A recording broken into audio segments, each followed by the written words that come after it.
As families prepare for the back-to-school season, addressing child health remains a top priority. Ensuring that children are physically and emotionally ready to return to the classroom is crucial for a successful school year. And for the youngest learners, a switch from preschool to transitional kindergarten might be an option for some. Transitional kindergarten provides a gentle introduction to structured learning, helping young students develop social skills and academic basics in a nurturing environment.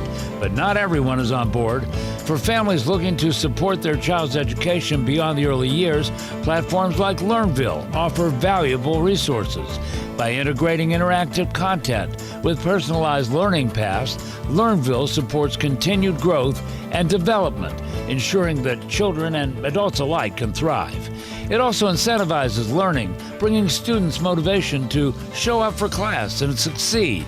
We talk about all things back to school. Fox 11 News in Depth starts right now. Hello everyone, I'm Hal Eisner, and it's that time of year when parents may rejoice, but many students are still a little shell-shocked. It's back to school time, and just like every school year, there are challenges and changes to be dealt with. Chief among those issues are those of physical and mental health. Joining us is board-certified pediatrician Dr. Connie Bartlett. Welcome, Dr. Bartlett. I am sure you get a lot of questions this time of year. Chief among them might be? What do we do now that school started? Well, that's pretty wide-ranging, isn't it? Exactly. Fairly vague. Yeah. Well, what do parents really want to know as they get the kids into school?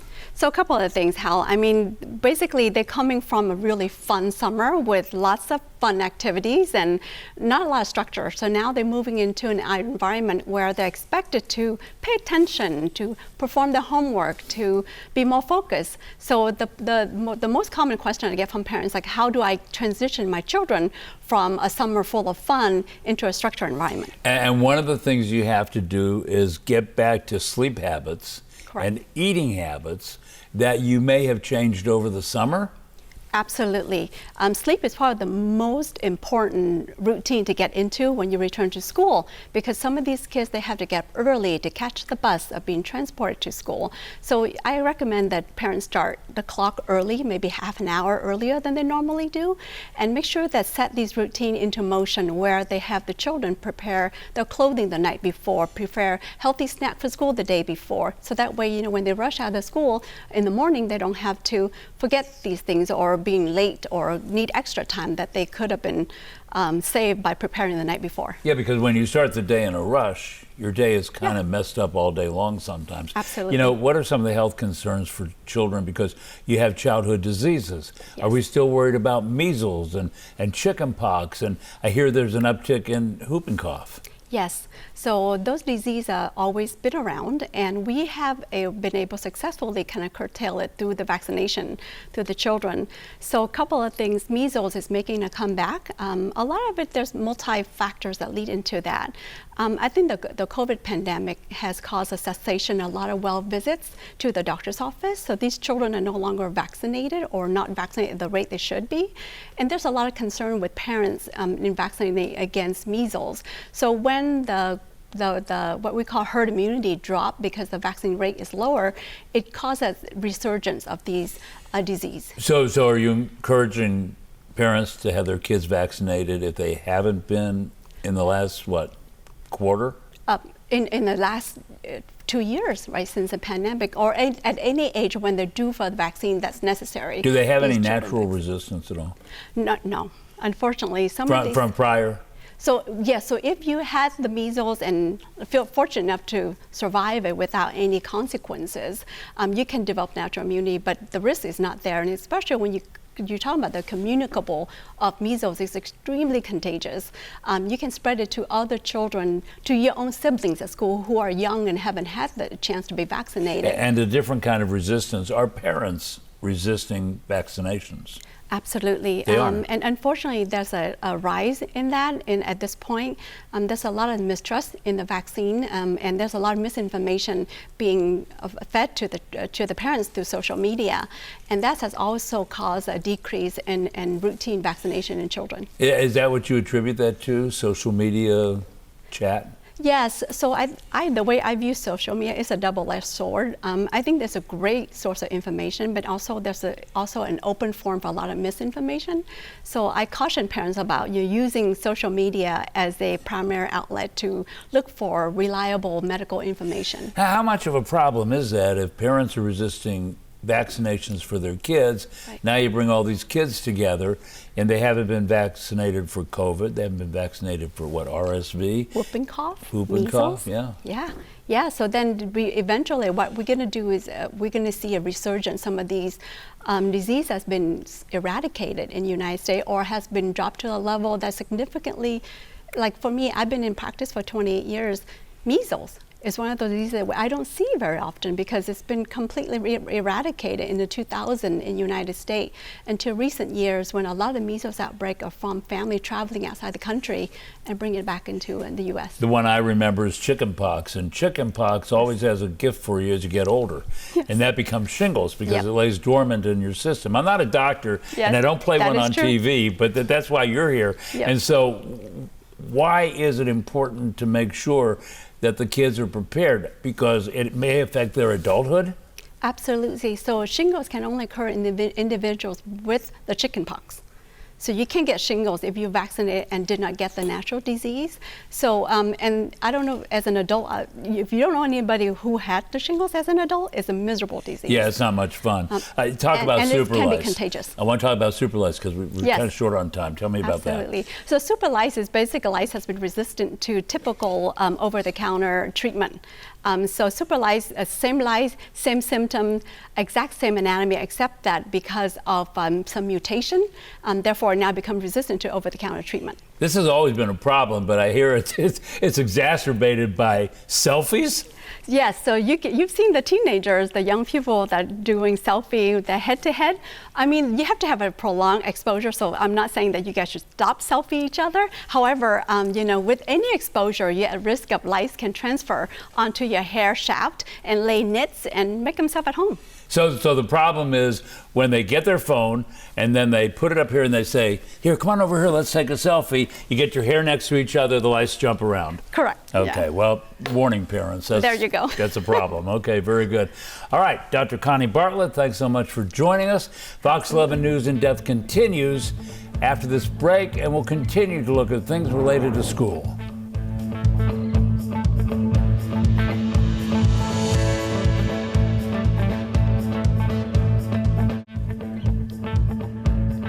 Welcome back to Fox 11 News in Depth. The LA Unified School District rolled out universal transitional kindergarten last year. It's a head start on a program Governor Gavin Newsom has mandated statewide for 2025. Now kids who turn 4 years old by September 1st are eligible for this new grade level. It's intended to become the largest free preschool program in the country. Joining us right now is Christine Colbert. You know, you have a famous person on TV named Colbert, and that's where my mouth wanted to go. Christine Colbert. She is a transitional kindergarten educator. She's been that for more than 8 years. Give us a little rundown on the program, how that works, the controversies that have arisen, that sort of thing. Okay. Hi, Hal. Transitional kindergarten, the universal TK program, is new because the age of the students has gotten younger and younger. This year, my students in UTK have to be 4 by September 1st, which means that when school started last Monday, I had 3 students who were 3 years old.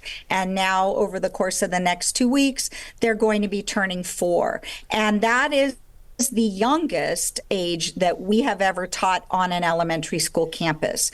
So for many families, it is a little bit anxiety producing. So when you talk about TK, that's sort of the abbreviation for transitional kindergarten.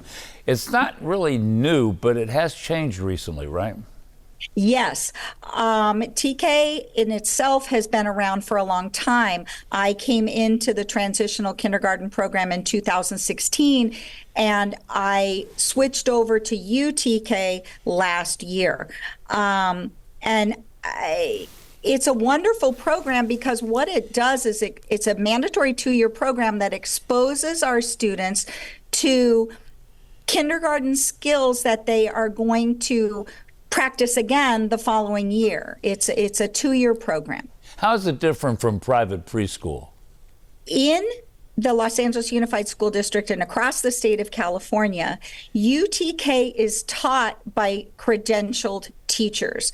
When you're in a private school setting, the standards for instruction or the instructors is different. You need approximately 24 units of early childhood education. But for me, I need a California multiple subject credential with early childhood education units in addition to that. So I have a 4-year degree plus a multiple subject teaching credential with an emphasis on early childhood. So the qualifications are slightly different. I see. There are concerns about class sizes, right? And are TK classes bigger? My class caps, meaning I cannot have any more than 20 students. Universal TK caps at 20. Traditional TK, which we have 3 on our campus, caps at 24 students. We're all held to the same preschool standards as mandated by the state of California. So my rules are the same as private preschool as far as... I understand there have been a couple of citations for classes that didn't conform to whatever the parameters were. At my school, we have not had that issue.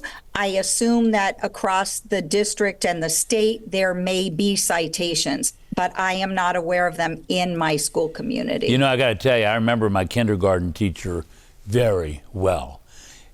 Redhead, Miss Nivens. I remember her like it was yesterday. And I remember it seemed to be, at least in my mind, more play than instruction. Is that what it is? Absolutely correct, Hal. Our program is a play-based learning curriculum. So even though we're on campus for a 6-hour day, our day is based around play. We learn through play. In my classroom, I have tables behind me, but the majority of our day is spent on the carpet, outside. We spend approximately 2 hours a day outside and at centers, meaning at playing with dolls, playing with Hot Wheels and cars, playing with blocks. So we learn through play. And the idea is that when you have those wonderful experiences, probably the things you remember from kindergarten, you internalize the skills in a more meaningful way. We do not, it's not a lot of paper pencil work. Although we do use pencils every day, it's very different than a traditional kindergarten program. So how do parents kind of know what they're getting into, and what happens to kids who just really aren't quite up to speed? Saying things like toilet training or not needing naps. Well, in my 6-hour day, I have a full-time teaching assistant. And so between my teaching assistant and I, we take care of children that have potty training issues. And I also have access to a bathroom. So they have free access to use the facilities whenever they need. And how do parents get to know about transitional kindergarten? On different campuses, they have different protocol, but on the campus I'm at, we have parent tours 3 times a year that are formal, where I'm teaching, and then swaths of children come through the classroom with a liaison or a volunteer, and then they observe. We do outreach programs with our parents where we have picnics and barbecues and fun days where the parents and students come on campus so they can familiarize themselves with what it looks like. Because we don't want anyone coming in having anxiety. We want everyone to come in feeling safe and comfortable. I want to go. I want to go to TK. Thank you for joining us, Christine Colbert. Really nice to talk to you. And coming up next on Fox 11 News in Depth, we talk to the founder of Learnville about the educational platform that integrates technology with learning. We'll explain right after this. Don't go away.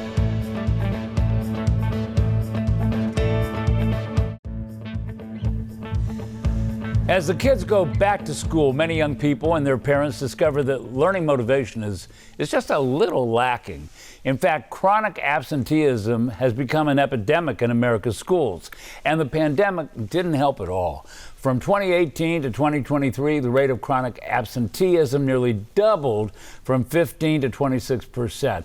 But what if instead of punishing kids for not showing up, they were incentivized to learn? Joining us right now is a veteran business strategist and founder of Learnville, Carrie Lynn. And good to see you. And you know, I just got to tell you right off the tap, this sounds like a Dr. Seuss book. Learnville, Whoville, Whatville? Tell me about your Learnville. Learnville is an application in which we provide access to education across the board, especially to those youth most in need. And we provide masterful education. So we partner with the leaders of said industries like financial literacy. Operation Hope is our partner for that. So we ensure that our education is premium, top tier. So what's it trying to do? Educate our future leaders and change makers. But not in a traditional way. Not in a traditional way. We are meeting Generation Alpha, which happens to be the largest generation to ever exist at over 2 billion population anticipated.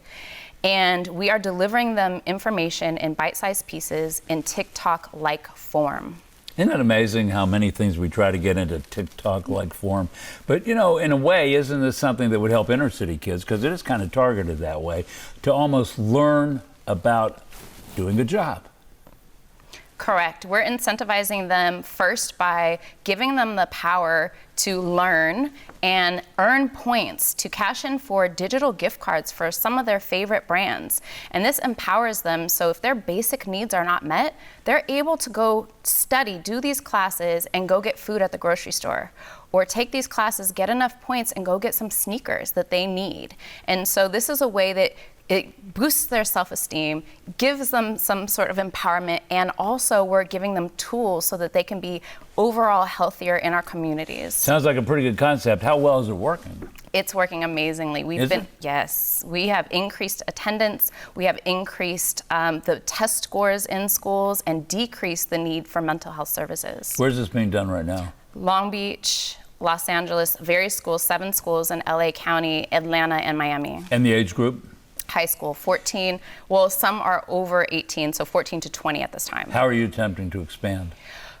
Well, different languages. We'd like to get to different languages, meeting with various government agencies and seeing how we can make this across the board a U.S. platform. You recently took some kids to a thing called VCon. VCon here with in Carrie, LA. yes. What is VCon? VCon is my favorite tech, sports, marketing, art convention, and Gary has taken the best parts of every convention that he's been to, from Complex Con to NFT NYC to you name it, Comic-Con, and bringing it together so it's engaging, it's people to people, it's games, it's learning, it's panels, and it's experts speaking to everyone. And what are kids getting out of it? So they got to have an in real life experience where they got to speak to the people that they saw on stage. They got to learn about Web3 technology. They got to learn about marketing. They got to learn about how do you monetize social media. Social media is taking over, especially in this next generation that has lived their entire life on social media, right? And with technology. And so this is a way that they can learn how to make money from it versus, oh, I just need likes and followers. And so now they're starting their own businesses, and it's sparking interest in career paths that they never knew existed had they not gone. Give us some examples. Examples would be digital art. So a lot of artists or inner city communities, there's graffiti, right? But in graffiti, if you make it into digital art, you can then sell that through Web3. You can also provide your services to companies and entities that in Web3, you have no idea the age of that person behind the screen, right? And they're developing their businesses without even having to finish high school. There are extracurricular activities and things like AI and, yes, of all things, anger management? Correct. How do you deal with high conflict situations? And so providing them these tools, they're better apt to deal with conflict in neighborhoods, between friends, and even within teachers, right? And so we're uplifting the overall health of the community, not just one sector. And us utilizing blockchain technology to provide this education gives us a scalable way that's cost efficient for the masses. So what other classes are you teaching through this? Music, sports, cybersecurity, AI, financial literacy, Web3 security, wallet security, so many. That sounds like something that kids would really be attracted to, almost like they're attracted to their video games. Yes, it's incentivized learning, and if they don't care about the learning at first, they care about, I need to go get food, or I need to go get some shoes for school. And so then what ends up happening is it sparks their curiosity, and as they start learning, then they want to learn more and more. So we're always looking for more partners to create more curriculum that we can provide for all of the youth. And you never know what these little seeds you plant is going to grow into. Yes. My son was very active on video games, so much so it was like, hey, there's something else going on out there. Yes. Now he's a software engineer working for a company that makes video games. So amazing. That's an example, though, of how if you give them an idea, they can take that somewhere. But the other part of that is you're paying them to do this. So what, you're giving them gift cards. Yes. Where's that money coming from? So that money is coming from donations from your favorite companies and or private angel people that want to donate so that we can go purchase Robux, for example, for Roblox. And so we are definitely always looking for new partners. All right, you have a website. Tell everybody Yes. what it is. Learnville, LearnVille.io. Still sounds like a Dr. Seuss book, doesn't it? Learnville. Carrie, Lynn, very Yes. good. Thanks very much for joining us. And Thank we'll be you. back with more Fox 11 News in depth right after this break. Don't go away. And finally, if you want to hear an audio version of this program, check out my podcast. It's called What the Hal? And it's available wherever you subscribe to podcasts, or just go to whatthehalpodcast.com. That's it for this week's Fox 11 News in depth. Thanks so much for joining us. Have a great week, everybody. We'll see you next time. Bye-bye.